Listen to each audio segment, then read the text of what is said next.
Good morning, good afternoon, and good evening to all of our participants from different countries. Welcome to Day 2 of the FDA and CRCG workshop on best practices for utilizing modeling approaches to support generic product development. Yesterday, we heard 3 sessions in Symposium 1 on modeling best practices for generic drug development. Today, we will continue Symposium 1, Session 4. After the lunch break based on the US Eastern Time, we will enter to Symposium 2 on model sharing, acceptance, and communication with FDA. Going into a little bit more details on the sessions. Today's first session, Symposium 1, Session 4, is to discuss development of quantitative comparative approaches to support complex generic drug development. This session will discuss opportunities and case examples to use advanced data analytics approaches and statistical methods to support complex generic drug development, such as on the assessment of API sameness, analyzing dissolution profiles, and so on. The afternoon session, Symposium 2, will discuss on model sharing, acceptance, and communication with FDA. This session will explore and discuss potential ways to facilitate the concept of model master files as part of best practices in model integrated approach implementation. Each session includes experts from the regulatory and generic industry side, as well as academia. Each session has a series of presentations that are then followed by a live panel discussion. Each session will begin with introductions of the speakers and moderators. Once the panel discussion goes live, the moderators will introduce the rest of the panelists, joining the speakers and moderators in the panel. Bios of the speakers, moderators, and panelists are available at the CRCG website for this event. The recording of the presentations and the panel discussions will be available shortly after the completion of the workshop at the CRCG website on the event page. We encourage your active participation to this workshop. We would love to receive your comments, questions, and any other thoughts in the chat box during the event.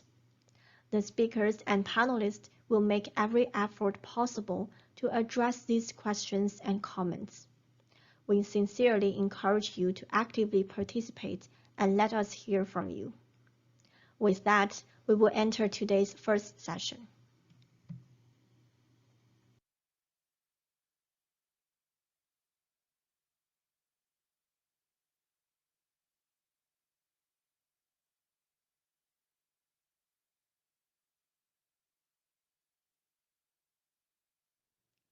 Welcome to session on development of quantitative comparative approaches to support complex generic drug development. You'll be hearing from 4 speakers in this session. In order of presentations, our first speaker is Dr. Meng, who currently serves as the team lead in the Division of Quantitative Methods and Modeling under the Office of Research and Standards in the Office of Generic Drugs (OGD) at CDER FDA. His main research interests include the development and application of advanced data analytical tools to promote business intelligence in government, big data management, generation of real-world evidence, and quantitative methods to facilitate assessment for in vitro bioequivalence study. Our second speaker is Mr. Francis Barretto, who is the Chief Scientific Officer at SWATI. He has extensive scientific experience and expertise in complex polysaccharide generic molecules over the last 15 years. Mr. Barretto has worked with research institutes and researchers globally since the inception of the company and has extensive experience and skill in process chemistry and analytical complexities related to polysaccharide science. Our third speaker is Dr. Tsong, who is currently the Director of Division of Biometrics 6 in Office of Biostatistics at CDER FDA. He supervises the statistical review and research of studies in farm tox, cardiac safety, drug abuse potential, chemical, and biotechnology. Our fourth speaker is Dr. Youssef Mousa, who is a pharmacologist at the Division of Quantitative Methods and Modeling, Office of Research and Standards, OGD CDER FDA. Dr. Mousa has experience in oral PBPK modeling, and he is a scientific reviewer in the oral PBPK group, where he reviews PBPK models applied in generic drugs development. We are going to have two moderators for the live panel discussion. Our first moderator, Dr. Ke Ren, who is currently an acting deputy director in the Division of Bioequivalence 3 in the Office of Bioequivalence of OGD at CDER FDA. In this role, he leads a team of scientists responsible for the assessment of the bioequivalence section of the ANDA applications. Our second moderator is Dr. Yuqing Gong, who is currently a pharmacologist at the Quantitative Clinical Pharmacology team in DQMM/ORS OGD. Her focus is to utilize quantitative tools such as population pharmacokinetics, modeling, and simulations to address specific questions related to the generic drug development process or the regulatory decision-making. Once the panel discussion goes live, the moderators will introduce the rest of the panelists joining the session. We hope you enjoy the session. Now let's turn on our attention to the presentations. Thank you. Hello everyone, welcome to join this FDA CRCG workshop.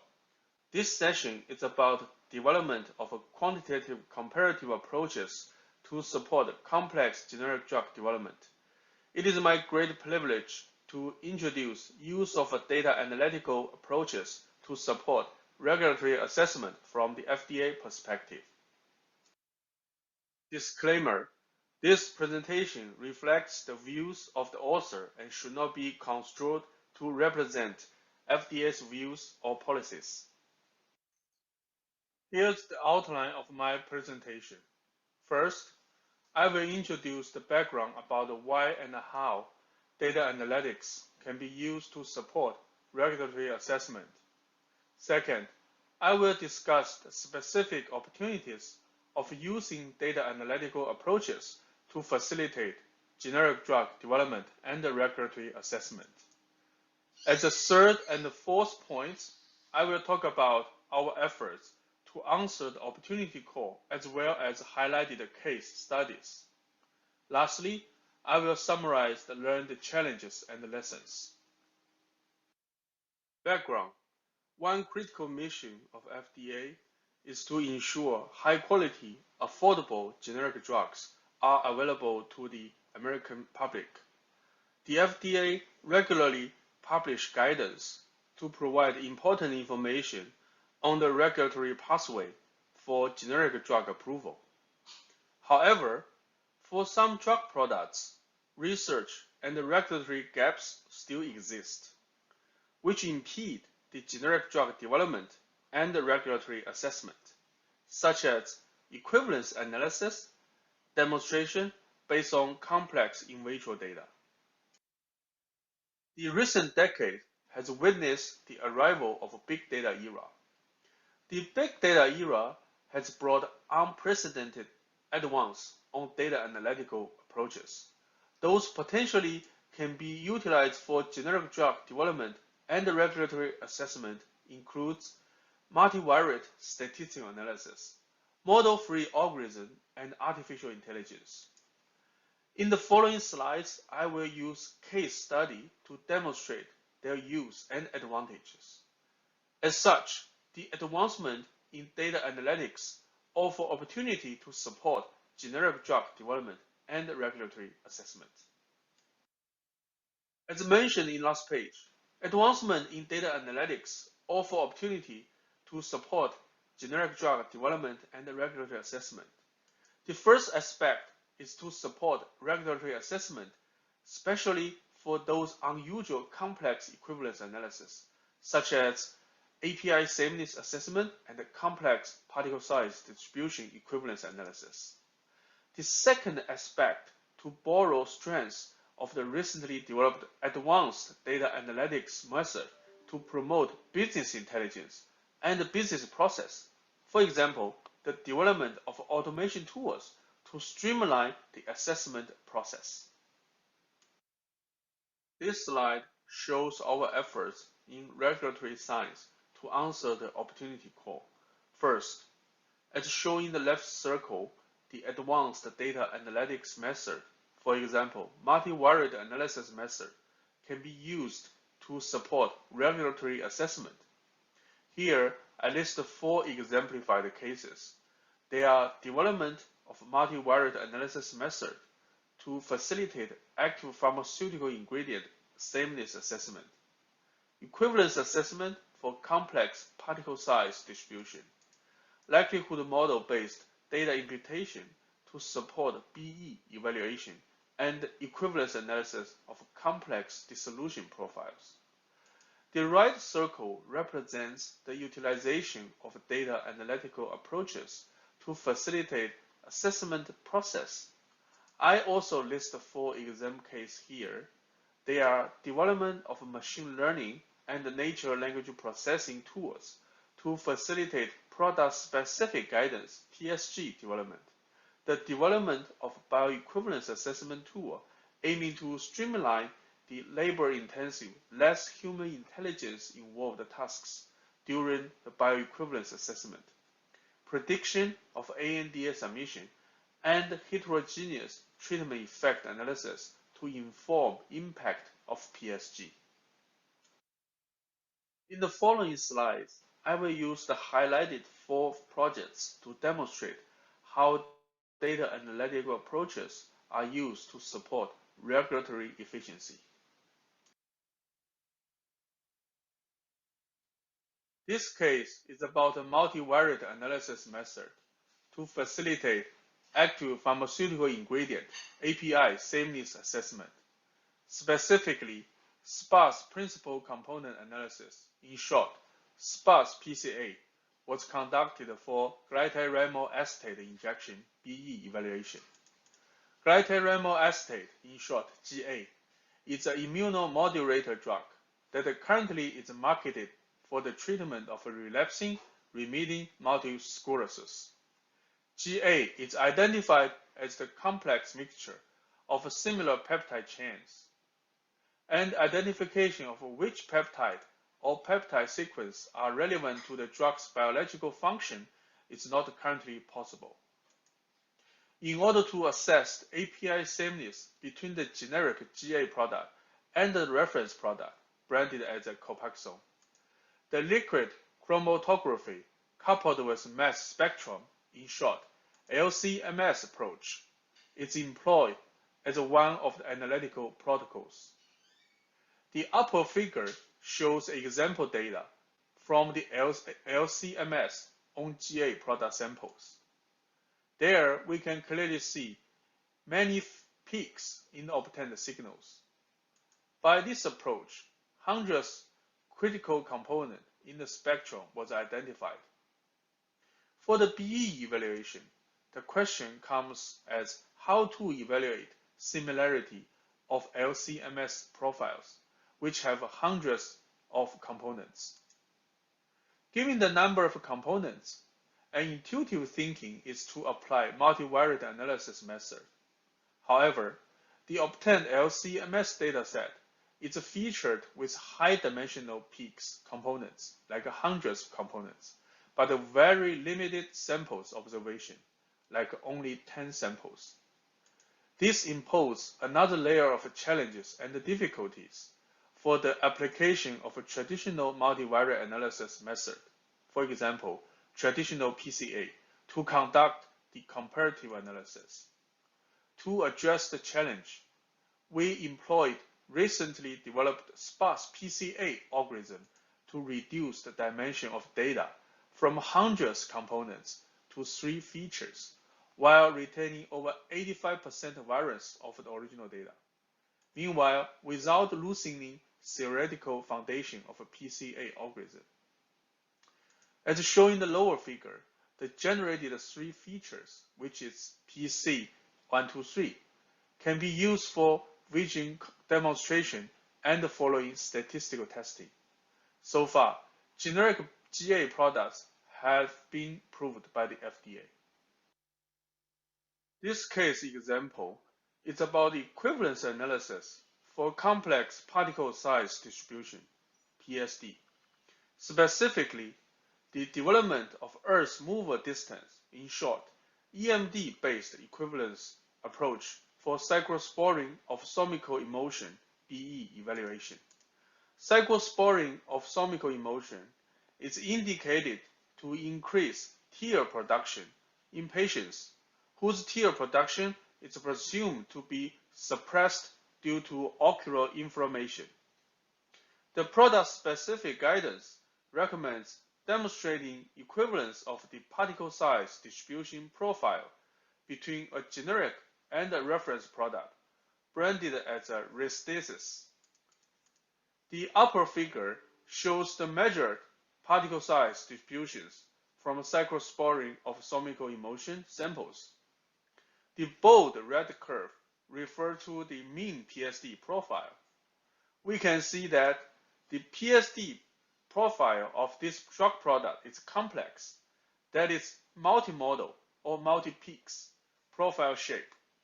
For this type of PSD data, the conventional profile analysis method, for example, D50 and SPAN, are not sufficient due to their monomode, which is single peak assumption. So the BE evaluation question comes as how to assess the equivalence of a complex particle size distribution profile between the test product and the reference standard. To answer the question, we developed a quantitative equivalence approach for complex PSD profile based on the Earth's moval distance algorithm. The EMD algorithm was originally designed to assess the difference between distribution or histograms of images without any prior assumption on the data. In our approach, the EMD was used to assess the difference between the PSD profiles, and then the population bioequivalence method was adopted to perform statistical tests to determine the equivalence based on the calculated EMD distance. The lower figure shows the histograms of calculated EMD distance from the reference, which is a red histogram, and the negative control, which is a blue histogram samples, respectively. Of note, the negative control samples were manufactured to be Q1, Q2 the same with the RD, but the different PSD profiles. From the figure, we can see that the EMD distance from the negative controls are significantly greater than that from the reference itself. The developed EMD-based approach has been recommended in the PSG and used to support the regulatory assessment for multiple ANDAs for cyclosporine of somical emotion. So far, one ANDA has been approved by the FDA. This slide shows a case example of using the state-of-the-art likelihood model-based data imputation approach to support BE evaluation for albuterol sulfate inhalation aerosol. Albuterol sulfate inhalation aerosol is indicated for treatment or prevention of bronchospasm in patients 4 years of age and older. This drug product is considered as a public health emergency designation COVID-19 generic drug product, and the ANDA belongs to the category of first generic priority ANDA. In this ANDA, the applicant conducted pharmacodynamic PD-BE bronchoprovocation study, which, however, include considerable amount of censored value, which is out of detection limit in PC20 data.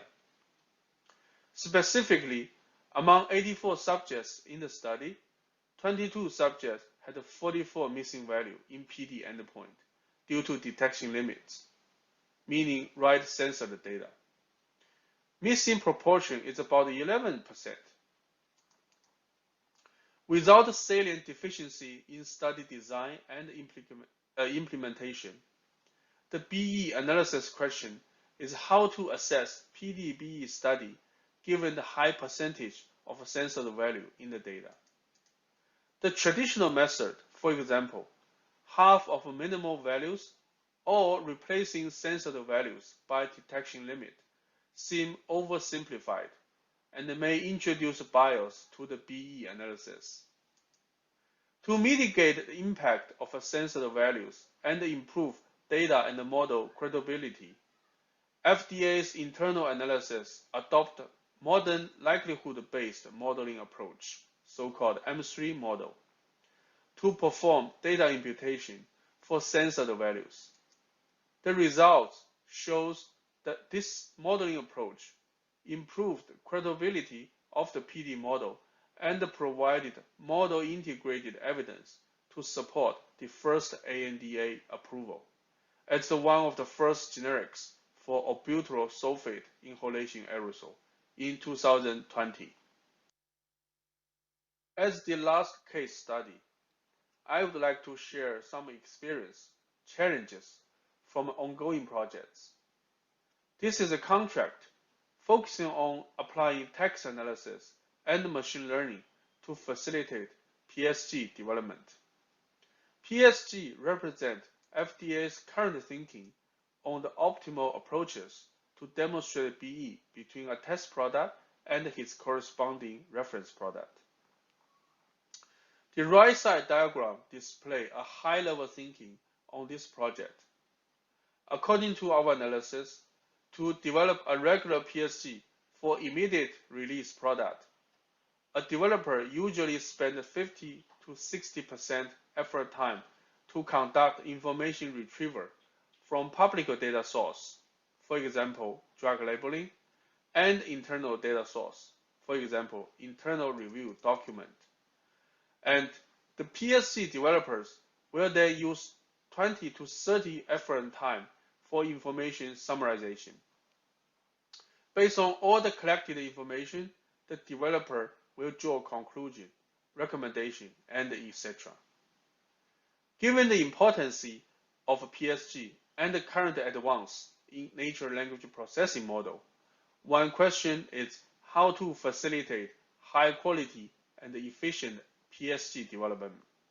For example, automating labor-intensive work. To address the question, a BAA project was formed and the project team is working on streamlining the information retrieval and the information summary tasks for the PSG development. When we are working on this project, we have met multiple foreseen and unexpected challenges, such as the evolving layouts of source documents, for example, drug labeling and internal review documents, and the need for information retrieval based on semantic understanding and from unstructured and free text. Up to date, one NLP pipeline have been built up to extract needed information from drug labeling. We are continuing to work on the information retrieval from internal review document. If finally succeeded, a significant amount of time and efforts will be saved for developers so that more time and effort can be invested on the human intelligence involved tasks, thus enhancing the efficiency and the consistency of PSG development. In addition, this project can be potentially transferable for other information retrieval tool development. As a summary of my presentation, I want to stress advancement of data analytical approaches really bring opportunity to facilitate development and regulatory assessment of generic drugs. For example, supporting regulatory assessment and facilitating assessment process. This presentation just serves as a mini review on the efforts from FDA's perspective. Please do not miss the following presentation from industry and other FDA experts. And also, please join the panel discussion to share your thoughts, ideas. That concludes my presentation. Thank you for your attention.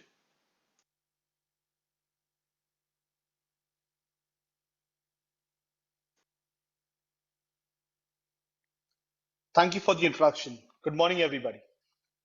Today my topic is challenges in demonstrating API sameness for drug products with complex APIs. When I joined my current organization in 2007, I was introduced to a molecule called pentosan polysulfate sodium. We were finalizing our launch of the product in India and we were planning to launch in the US by 2010. Today, 15 years later, I am still involved in the API sameness journey towards the generic launch in the US. I think this definitely qualifies me a little bit for today as the topic says challenges. And I thank the FDA and the CRCG for giving me this opportunity to share certain approaches for dealing with challenges, as it really is a reflection of my journey. My presentation today is deliberately generalized, as the burden of evidence needed for demonstrating API sameness in complex generics is layered, and different products have very distinct requirements.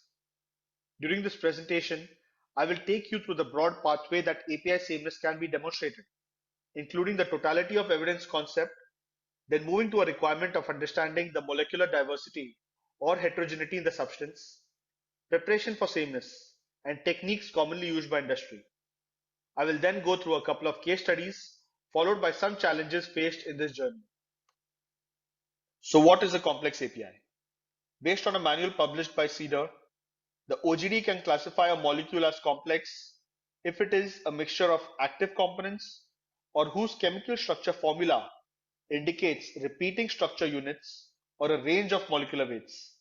Examples include enoxaparin sodium, pentosan polysulfate sodium, and glatramyr acetate. Naturally derived products containing a mixture of components can also be called complex API. Examples include crofelemer and conjugated estrogens. According to the OGD, any drug product containing a complex API, regardless of the administration route and dosage forms, is considered a complex drug product. I have put this classic image of the six blind men and the elephant to highlight the challenges in complex generic API development. The different blind men touching just one aspect of the elephant results in identifying that aspect as they interpret it. What is needed instead is a concerted effort between them to pool in their knowledge so that all the partial truths can be used to construct the actual picture of what they were trying to identify. Long before we even reach the realm of quantitative equivalence, the first priority should be understanding the product itself. The most critical point here is to begin having an understanding of where molecular diversity or heterogeneity comes in from. Collecting, managing, and documenting this understanding and information is essential to packaging the entire narration to FDA. Such understanding can come in from various literary sources and engagement with subject matter experts like biochemists and carbohydrate chemists. Many companies sometimes bow out of the race to developing generics at this stage, looking at the structure of the molecule itself, because of the disciplinary expertise needed to evaluate such products along with the ability to develop it. This brings me to the next slide, the totality of evidence concept that FDA has used as a tool to address the challenges in complex APIs. In short, different disciplines are brought together to provide a big picture of equivalence. These require a demonstration of equivalence generally in the key starting material used to manufacture the API, which typically is responsible for the backbone or key structural elements of the ensemble of molecules, which can be seen in the final API. This has to be generally the same as the innovator. Equivalence in the process used to manufacture the API, which can give rise to process signatures. The process does not need to be identical to the innovator. However, the API manufacturer needs to have a well-defined knowledge of the process and to demonstrate the ability to match the critical process parameters to critical quality attributes. Equivalence in the physicochemical comparison of the API with the innovator, which gives a broad sense of similarity in itself. Equivalence in in-depth compositional analysis of the building blocks of the molecule, as well as the structural signatures and any secondary structures. If you've reached equivalence at this stage along with the above criteria, it is generally sufficient to prove sameness in your API. Lastly, FDA may request clinical or immunological studies on a case-to-case basis. These are suggested as an additional tool for sameness.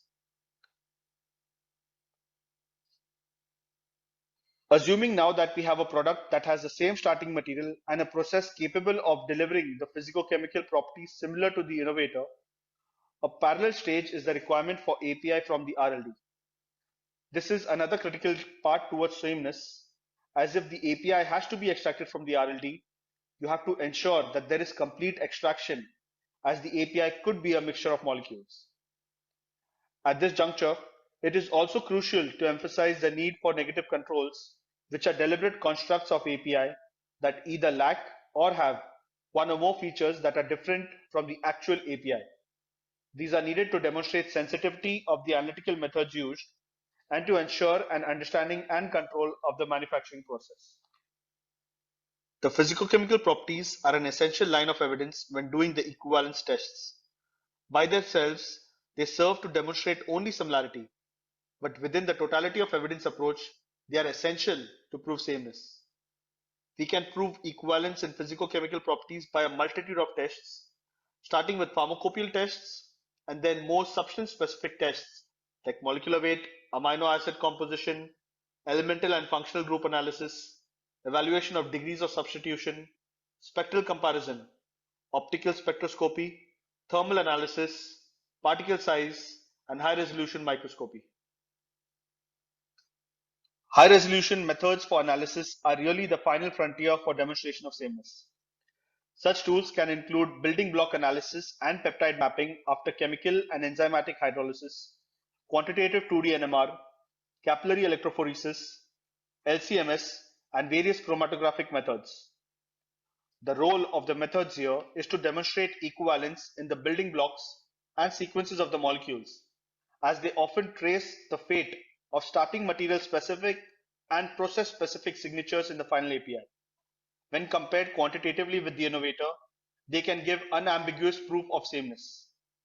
If these methods are not available in the beginning of the development cycle, it may require a need to go back to the drawing board and start development almost from zero. I'm sure a vast majority of the audience today knows a taboo subject, data dumping. Once we have measured a lot of data, we cannot just dump it at FDA. This data has to be meaningfully analyzed, interpreted, and presented. In order to demonstrate sameness, statistical evaluations can be performed in a multitude of ways. It may seem pretty straightforward, but trust me, even the choice is sometimes tricky. The answer to this is it's really the aim of the analysis.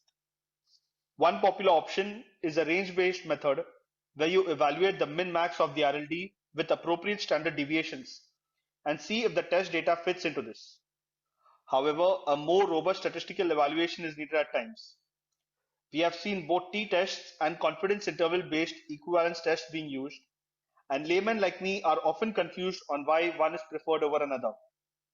For this, sound reasoning can be provided by experienced statisticians. Known examples of this evaluation include products like soybean oil for injection and budesonide powder for inhalation. A more recent approach over the last few years for establishing sameness is the introduction of chemometrics. The most commonly used is a principal component analysis, and I'm sure this concept is fairly understood by the audience. What is critical here is the data treatment. Are there any assumptions or filtering out any data from the spectra? These have to be justified and the assumptions have to be ratified by the FDA. Another factor to keep in mind is the relevance of this evaluation. It is essential to use PCA as a support rather than necessity. As a tool for QC, it could be the most powerful weapon in a manufacturer's arsenal. However, as a tool for sameness, it should be evaluated what contributes to potential differences. Such evaluations are difficult given the inherent nature of PCA. There are recent papers by Guerini on enoxaparin and Rockstart on glatiramer that are very good for understanding how PCA has been employed in these products.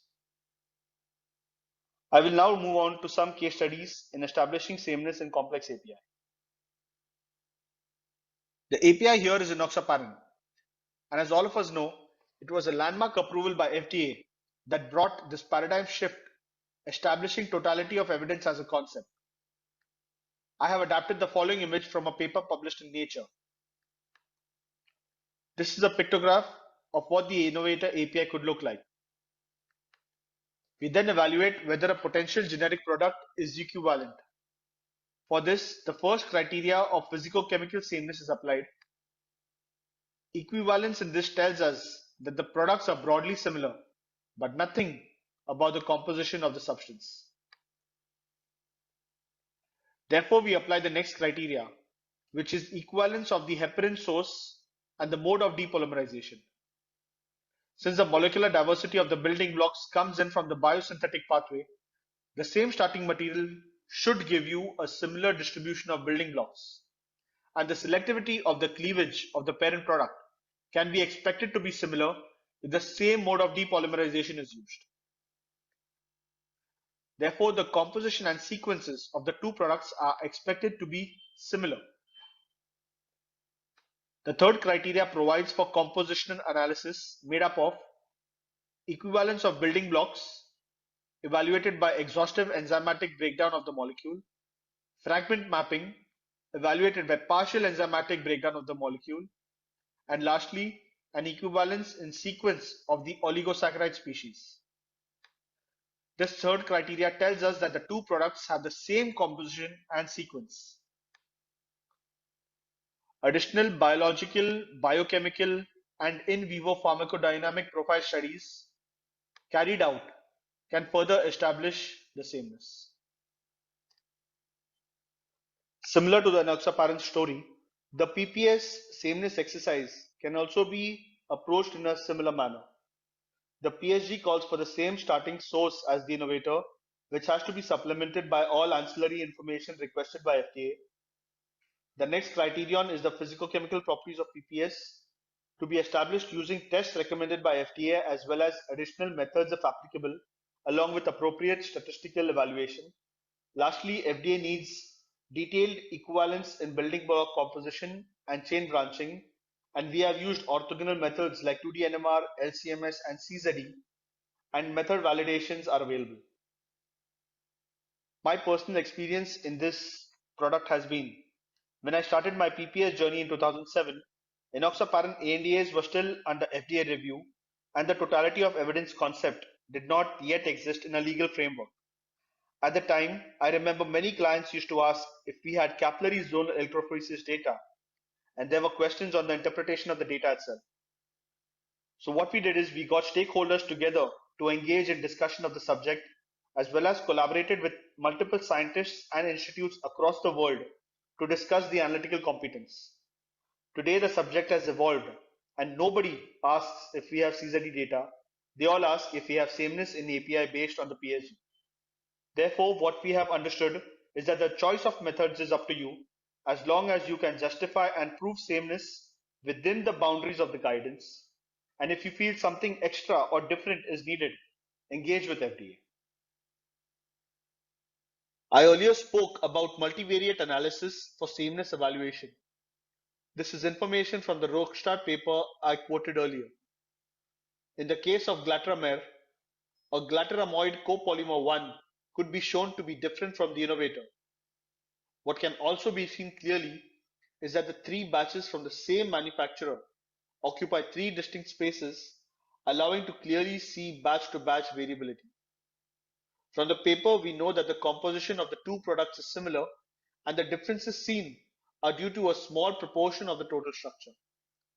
A disclaimer here: if the totality of evidence concept is applied, copolymer 1 would not be considered a generic much earlier in the evaluation phase, as the molecular weight is very different from the innovator.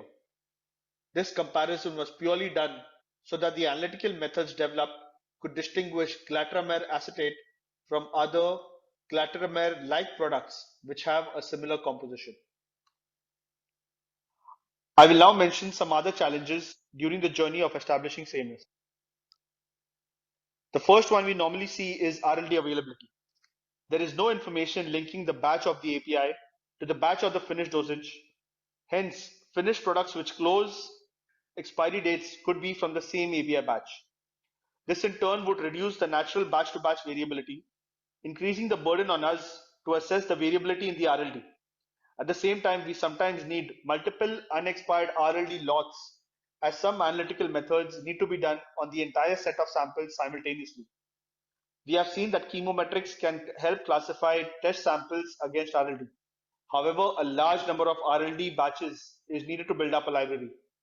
Given that some complex drugs are used for rare diseases, it may not be viable to obtain enough RLD for the plethora of studies to be performed. Keeping all the above in mind, a small but nevertheless significant factor is the cost of RLD needed. One topic that we face in industry is that when there is uncertainty on how to approach sameness in a complex API, more often than not, there is comparison to other established products having similar activity. There is definitely a learning curve, and FDA is learning along with us till the innovator is sufficiently characterized. There could be broad areas based on which FDA and other stakeholders may suggest similarities between products, but it is critical to know where the borders of these similar products lie.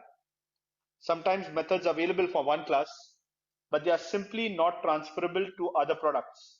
In our experience, we do face uncertainty in such areas, and therefore periodically sharing progress and updated understanding with FDA is a good approach, as the learning may ultimately find its way into PhDs. Allow me to come back to chemometrics. Given that FDA had established a rigorous approach in the totality of evidence, where do we stand now? I have attached a loading plot taken from a paper showing PCA loading plots of different enoxaparins approved by FDA. The red and purple dots represent the innovator and the authorized generic. The green and blue represent other generics. Similarly, there is another paper by Murrier on enoxaparin using another multivariate analysis. Both the papers show some differences within the approved generics using the multivariate analysis. The question that industry and regulators need to ask is, the loading plots show some differences, but are the differences between the innovator and the generics really significant or relevant?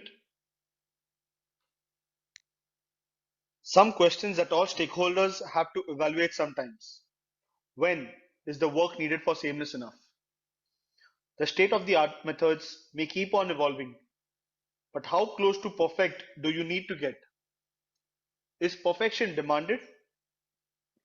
The return on investment is an absolute measure of the interest of industry in a product. Sometimes there are markets for drugs that have limited competition, but because of uncertainty in regulatory pathway, there could be an increased amount of time to market. If this goes on for significantly long time, stakeholders like upper management and investors may lose interest in the product, ultimately leaving patients in the lurch. So, how do we draw the line? Keeping all the earlier slides in mind, we have seen that the best way is to meet FDA early on in the development cycle in the form of controlled correspondence or pre-ANDA meetings for complex APIs. If we have to bring generics to suffering patients, we have to learn how to eliminate complex scientific hurdles and make complex APIs simple. And this is possible if we get experts within industry, academia, and regulators together to use intelligent and logical strategies to hash out answers to questions that are diverse but essential. It is very clear that having these meetings helps to establish the understanding on both sides of the table so that the criteria are easier to review along with the supporting data. When such meetings are held in the beginning and throughout the ANDA process, the chances of a successful ANDA review increase greatly. I'd like to end with two small quotes. Here the first I have borrowed and modified from Lakpan Consulting. When it comes to complex generics, history is written by people who attend meetings. The second one is what I have actually understood while making this presentation. It is complex, not complicated. Make it simple. Thank you.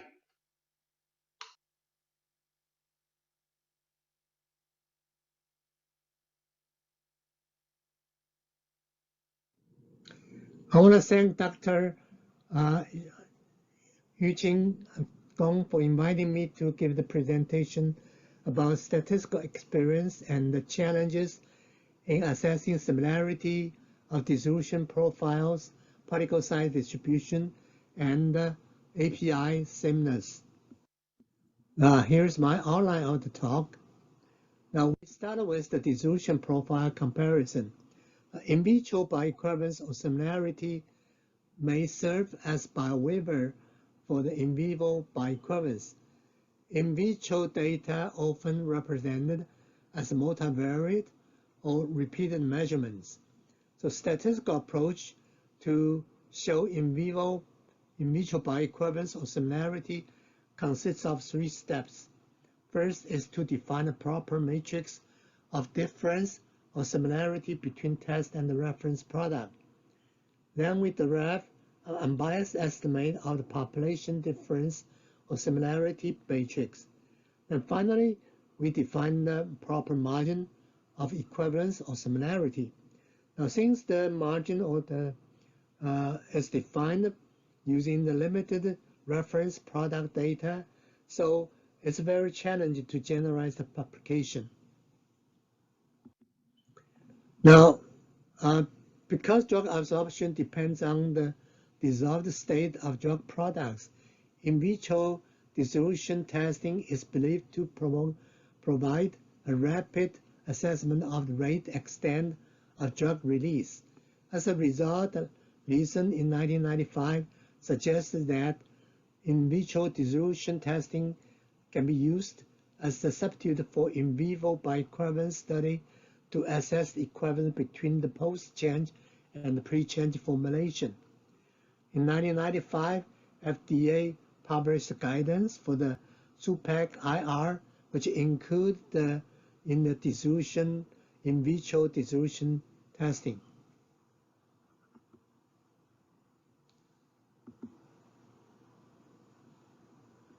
In 1996, Meng and Flanner proposed to use the difference factor F1 and the similarity factor F2 for the comparison of dissolution profile.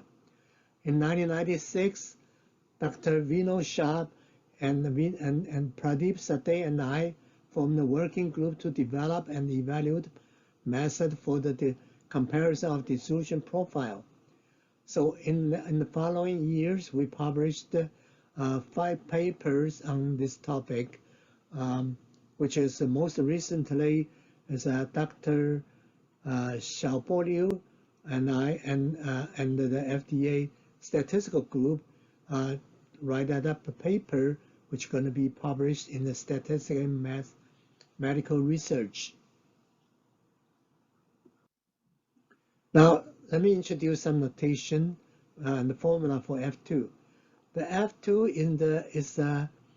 is the function of the sum of the square of mean difference at each of the time point, and so then standardize it into the F2. So the standardized similar factor has a maximum value of 100 when the mean difference between the test and the reference at any time point equal to 0. And the minimum value is close to 0 when the mean difference at all time point equal to 100. And so it suggests, and when the mean difference is equal to 10 at all time points, then F2 equal to 50. So SUPAC-IR and SUPAC-MR both suggest to consider profile similarity if F2 larger than 50. Meng and Flanner proposed to use the point estimate of F2, which is substitute the mean difference by the sample mean at each of the time point between the test and the reference as the estimate. So there's a limitation of F2 as proposed by Meng and Flanner. First, Meng and Flanner proposed using F2 as the deterministic factor instead of estimate, with no restriction on using data in early and a later dissolution stage. And now also we have question, is F2 equal to 50 a meaningful margin? Now, and also we will consider if there is a method to use when the sampling time point of the two profiles are different, and also is there any approach which is with a better statistical property, and then also consideration about using a beyond the simple SUPAC change as proposed. Now, let me introduce some of the notation here.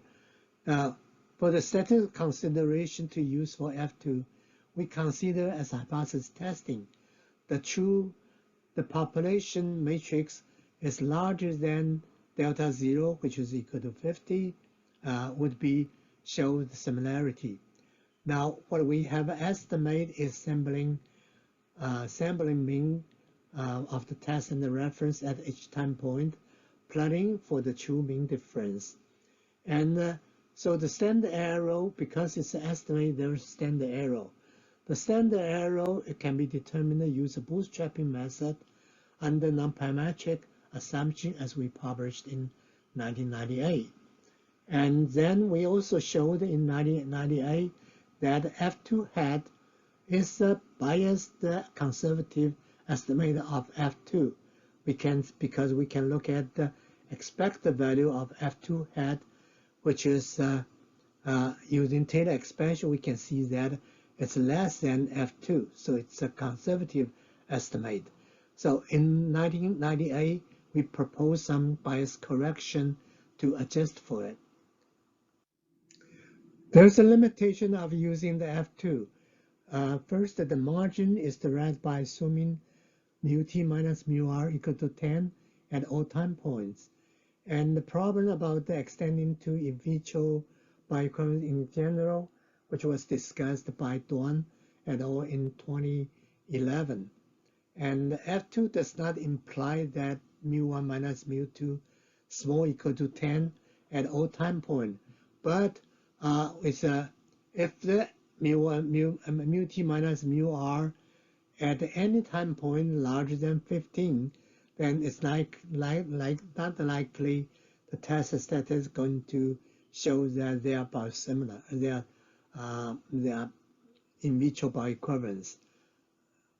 Now, F2 can be liberal when we have too many numbers of the sampling time point, and F2 can be adjusted by covariance structure using bootstrap, and it need to have the first measurement larger than 15% and no more than one measurement post 85% dissolved. And bootstrap method of the bias correct estimate of F2 is we already have written in the manuscript to be published in 2020. So since F2 is the measurement in a matrix without considering that at every time point the variance is different and there's the variance structure there. So we propose to using a mean square distance, which is Mahalanobis distance, as we published in the 1996 in the DIJ paper, which is the you adjusted by the pool covariance structure in the matrix. Now, so what do we do for the estimate of Mahalanobis distance? You use within the sample mean and the sample covariance, pool the sample covariance structure here. So, but because using it, we needed to change the margin to be also weighted by the covariance structure. And we at that time point we didn't publish what the margin is supposed to be. Now, regarding to the submission of in regulatory approval, we needed to consider the submission of the distribution profile measured at the same time points. But if before the laboratory usage, the post and pre-change measurement may be at a different time point, so we cannot use in the F2 or Mahalanobis distance. So we have to consider using the modeling approach. So that's what we have published in the paper in 1996, which we consider the best fit model for the immediate release product is the two-parameter Weibull curve. And we determine the model for the reference and then determine the test model with the same type of model. Then we compare the parameter of the test and reference model, but we stop by without determine the margin in that paper. Okay, here's a set of the reference about the distribution profile comparison. Now we move to the particle size distribution using the Anderson cascade impactor profile equivalent testing for inhaler product. Now, Anderson cascade impactor is equipment that you can measure it with the shifting stage, which are mimicking the part of the lung. So what we in 2000 that there's an advice committee meeting for the orally inhaled and nasal delivery drug product advice committee meeting. So Dr. Gerger Singh and Dr. Wally Adams working with statisticians to develop the two-stage test. The first stage is we test the sameness of the total mass, which combining the mass at all shifting stage. And if they show equivalence, then we test for the particle size distribution, which is the mass at each of the shifting stage, then constrained by the total mass. So, which means that we're using the proportion of each of the stage is going to be the mass of the stage divided by the total mass. So the observation would follow a multinomial distribution with the k stages, k proportions. For simplicity, we consider variability, which is combining the between life stage and the within lot variability and the between lot variability. We also assume that we needed to have 3 lot and 10 observation, 10 canister per lot for test and the reference product. So which means the total sample size is going to be 30 per each product. Now what we do is that we randomly select the observation of 1 test canister and the 2 reference canister to form a triplet, test reference triplet. So the profile different distance between the test and the reference would be the combined 2 reference in the triplet to measure it. And we also have the reference variability, which is also both of them defined by the chi-square matrix as following, which is this is the chi-square statistics for the test reference difference, and this is the chi-square as the variability of the reference product. Then we calculate the ratio of chi-square, defining as the ratio of the 2 chi-square, which is RD. So for the similarity test, which we have the expected value of the RD, which is we needed that to be small than the margin. Then to reject the null hypothesis, we use the confidence in 95% upper confidence bound of the RD, which is RD 95 to less than that margin. With 30 tablets, with 30 canister, the total number of triplet we can distinct the triplet, we would have 13,050 triplets. And the randomly sampling without replacement have of M triplet which is typically larger than 30, as we proposed in the time when the computer efficiency is not that great. And the repeated sample for 200 times for the bootstrap determine RD50. And how are we going to determine the margin, which is actually we Gertjaber provided the working group with 10 arbitrary MID lots and with 100 canister per lot.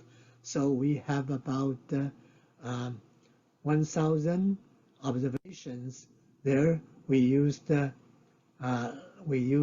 similarity, come out with the margin which is 7.66. So regarding to this particle size distribution, there's after the guidance, Chen and Shao published the statistical paper in the Journal of Pharmaceutical Statistics in 2002, and then also later we have a PhD intern, Benjamin Webster, clinical pharmacologist intern, then working with the working group, we published 3 papers regarding to the stability and the sensibility of the modified version of the chi-square ratio statistic. And most recently, 2019, the the Q-test, the working group have also published a paper which is evaluating the method. Okay, now the last part is the development of the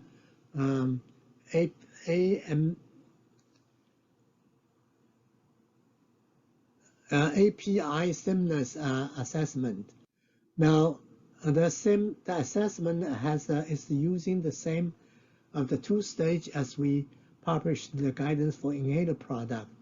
The data is as follows. That's a multivariate data because it's multivariate components and the ingredient here.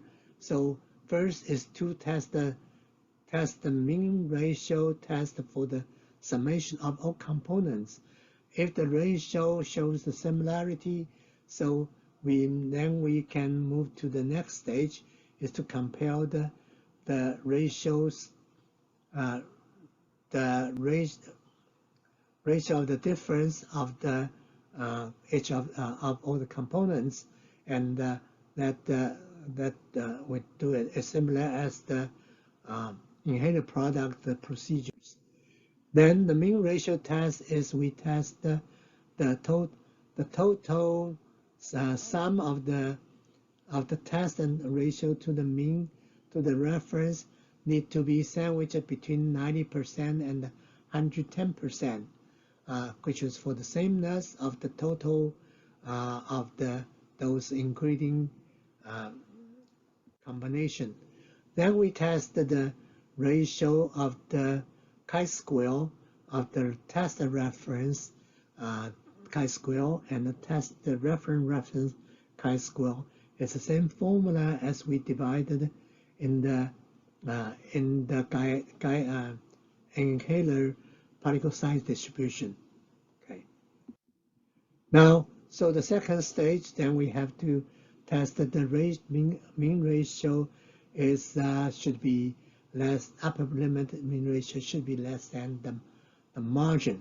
So the margin is determined by using the reference product data to come out with the margin. So in conclusion, that we know the in vitro data often represent as multivariate or repeated measurements. Statistical approach to show in vitro bioequivalence or similarity consists of 3 steps. First is to develop a proper matrix or difference or similarity between the test and the reference product. Then we derive the unbiased estimate of the population difference similarity matrix.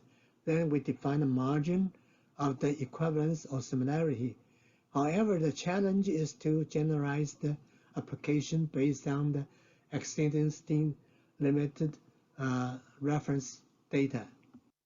Now, I want to thank the collaborator for preparing this presentation, then Dr. Cao and Hu from the OGD, and statistician Mei Xian, Yuting Wen, Xiaoyu Kai, Chao Wang, and Xiaobo Liu from the statistics. Okay, I want to thank you very much for that, for the listening to my talk.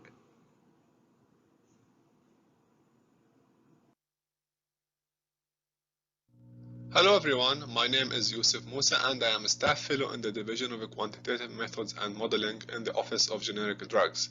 My talk today is about the evaluation of the solution profile similarity for bioequivalence assessment. This is my disclaimer. Generally, in vitro dissolution can be used to assess the quality of drug products, guide the development of new formulations, ensure the stability and the quality after scale-up and post-approval changes, to waive in vivo bioequivalence studies of lower strength of a dosage form, and in the approval of NDAs and ANDAs, where the comparison of the solution profiles is very important. And in order to do that, the solution profiles comparison is necessary between the tested formulations. The United States Food and Drug Administration has provided a list of methods to compare the solution profiles, including model-independent and model-dependent methods. The model-independent methods include the similarity factor F2 and multivariate confidence region procedure. The F2 bootstrapping analysis is another model-independent method that is applied by the FDA, although this method isn't listed in the guidance for industry. The model-dependent methods require fitting a regression model, for example, Weibull model, with no more than 3 parameters, followed by similarity assessment. Which method to use to compare the solution profiles depends on the amount of variability observed in the experimental in vitro dissolution data. For example, when CV percentage at the early time point is less than or equal 20%, and at other time points less than or equal 10%, the conventional similarity factor F2 is the most appropriate method. On the other hand, when CV percentage at early time point is more than 20% or at other time points more than 10%, the F2 bootstrapping analysis can be used. Also, when CV percentage at any time point more than 15%, model-independent multivariate statistical distance approach can be used. And finally, the model-dependent MSD approach can be used to compare the solution profiles between less variable data or when the F2 statistic isn't suitable. The similarity factor F2 is a widely accepted method for comparing the solution profiles. Two dissolution profiles are considered similar if F2 value is between 50 and 100. The FDA has provided a specific procedure to determine similarity factor. Shortly, there should be 12 units from each formulation with the same time points and a minimum of 3 time points. Only one measurement should be considered after 85% dissolution, and as I mentioned before, the variability at early time point should be less than or equal 20% and at other time point should be less than or equal 10%. And there should be similar dissolution conditions and fresh batches should be used in the dissolution study. F2 bootstrapping analysis includes sampling with replacement from the original reference and tested profiles separately, followed by computing the similarity factor F2 for each bootstrap sample. Then, similarity is determined based on F2 bootstrap mean and the 5th percentile of the computed F2. The model-independent MSD procedure uses the Mahalanobis distance, and it relies on the determination of the similarity limit based on the inter-batch differences in the solution from a reference batch, or using an acceptable percentage difference, for example 10%. This procedure is based on estimating the MSD between test and reference mean dissolutions and 90% confidence interval of a true MSD between the test and reference batches. Similarity between test and reference batches using the model-independent MSD procedure is concluded when confidence interval is less than or equal to the similarity limit. The model-dependent approach relies on fitting the most appropriate mathematical model with no more than 3 parameters, for example, Weibull model, to the solution profiles of test and reference units.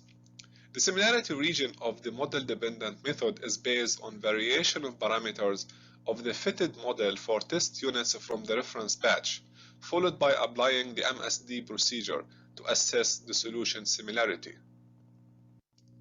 A few studies have compared the results or sensitivity of different dissolution assessment methods on the similarity analysis using in vitro or in silico simulated dissolution data. However, different findings obtained from these studies due to the inconsistent conclusion from the dissolution assessment method. For instance, the model-independent MSD approach was shown to be more sensitive compared to F2 bootstrapping. However, other studies have shown that F2 bootstrapping is more sensitive than model-independent MSD approach. Generally, F2 bootstrapping is more restrictive compared to model-independent MSD. However, with increased variability in the solution data, the confidence interval of F2 bootstrapping enlarges to a point where it is difficult to conclude for similarity between actual similar dissolution profiles. The objectives of this presentation is to compare and identify an appropriate method to evaluate similarity between highly variable dissolution data by using in silico simulated dissolution data. In order to achieve these objectives, we followed these steps. The first step was to select reference experimental in vitro dissolution profiles for drug products with different release mechanisms submitted to the FDA in generic drug applications. Drug 1 was an immediate release tablet formulation, drug 2 was a delayed release tablet formulation, and drug 3 was an extended release tablet formulation with release profiles at pH 4.5 and pH 6.8. Step 2 was to simulate test profiles at pre-specified theoretical F2 values compared to the reference profile. Step 3 was the simulation of reference and test profiles. Each had 1,000 simulations, where each single simulation had 12 units. And finally, the solution similarity assessment and comparison between different methods. What you see here is the approach we use to conduct simulation and similarity assessment. So again, we selected reference profiles from in vitro dissolution data, followed by the simulation of test profiles at pre-specified theoretical F2 values. Then, the reference from each product and each simulated test profile were simulated to generate 1,000 simulations with high variability. Each had 12 units, followed by the similarity assessment using F2 bootstrapping, model-independent MSD procedure, and model-dependent MSD procedure. And finally, the calculation of passing rate for each assessment method. These are the reference experimental in vitro dissolution profiles for the 3 drug products used to conduct the simulations. This slide shows the simulated test profiles from the reference profile at pre-specified theoretical F2 values for each drug product. The pre-specified F2 values were selected to be less or more than 50. Therefore, few test profiles would be similar and others would be dissimilar to the reference profile. In order to generate the solution profiles with high variability, the test and reference profiles were simulated, as I mentioned before, 1,000 simulation, each had 12 units. The simulations were conducted with different levels of a predetermined variability introduced to each time point in each profile. As you can see in the figure on the left, which shows the amount of variability introduced to each time point, where experiment 5 represent the amount of variability from in vitro dissolution data of reference product. The figure on the right is an example of the 1,000 simulations of test and reference profiles. This is another example to show how increasing the variability from experiment 1 to experiment 4 would it change the pattern of variability between the simulated profiles. After the 1000 simulation of test and reference profiles, we applied the following methods for the solution similarity assessment, followed by the comparison of the passing rates between the three different methods at each theoretical F2 value. This slide shows the comparison of passing rates between the three methods in experiment 1 to 5 at each theoretical F2 value for drug 1. The gray shaded area shows the no similarity region where the theoretical F2 value is less than 50. As you can see, F2 Bootstrap successfully identified dissimilar dissolution profiles in experiment 1 to 5 and showed a more conservative analysis when compared to the other two methods. Regarding the impact of increased variability on similarity assessment, by increasing the variability from experiment 1 to 4, you can see how the passing rate decreased at theoretical F2 from 51 to 55. Also, you can observe that the model-dependent MSD procedure didn't identify all the non-similar profiles at theoretical F2 less than 50 in experiment 1 to 5, with a passing rate of 100%, but it did identify the similar profiles. Regarding drug 2, which was a delayed release formulation, similar findings were observed as mentioned in the similarity assessment for drug 1, where F2 bootstrapping is more conservative compared to the other two methods. And you can also see how increasing the variability from experiment 1 to 5 impacted the passing rate of F2 bootstrapping at theoretical F2 more than 50. You can also see how the model-independent MSD approach showed inconsistent conclusion and how the model-dependent MSD procedure didn't identify all the non-similar profiles. Same for drug 3 at pH 4.5. The F2 bootstrap is more conservative compared to the other two methods. And also the same observations for drug 3 at pH 6.8, where F2 bootstrap is more conservative compared to the other two methods. And again, you can see how the model-independent MSD approach showed inconsistent conclusion, and the model-dependent MSD procedure didn't identify all the non-similar profiles. In order to study the impact of high variability on F2 bootstrap confidence interval and similarity conclusion, another set of simulations was conducted by increasing the number of units in each single simulation from 12 to 24 units. As you can see here, by increasing the number of units to 24, the sensitivity of F2 bootstrapping method to identify more similar dissolution profiles increased, as you can observe from the increased passing rate at the theoretical F2 51, 52, and 55 in experiment 3 and 4 for drug 1, which was selected as an example for this case. The increase in passing rate was due to narrowing the span of F2 bootstrap confidence interval when the number of units increased to 24. On the other hand, you can observe inconsistent finding with the model-independent MSD approach. In order to evaluate the sensitivity of the solution data comparison methods, we conducted analysis on 128 dissolution data sets collected from different ANDAs. Each dataset contained 12 units for each test and reference products with more than 3 sampling time points and with variability at early time points more than 20% or variability more than 10% at later time points. Using in vitro dissolution data, you can see that F2 bootstrapping analysis is still more conservative compared to the other two methods. For example, the passing rate, which is a conclusion of similarity for F2 bootstrapping, was less than the other two methods. In addition, 37% of data concluded lack of similarity by F2 bootstrapping analysis and concluded similarity by a model-independent MSD approach. On the other hand, only 4% of the data concluded lack of similarity by model-independent MSD approach and concluded similarity by F2 bootstrapping analysis. To summarize this work, the F2 bootstrapping analysis method is more conservative for the solution profile comparison for highly variable dissolution data, based on the example cases provided in comparison to the other two methods, the model-dependent and model-dependent MSD approaches, which is actually consistent with previous findings.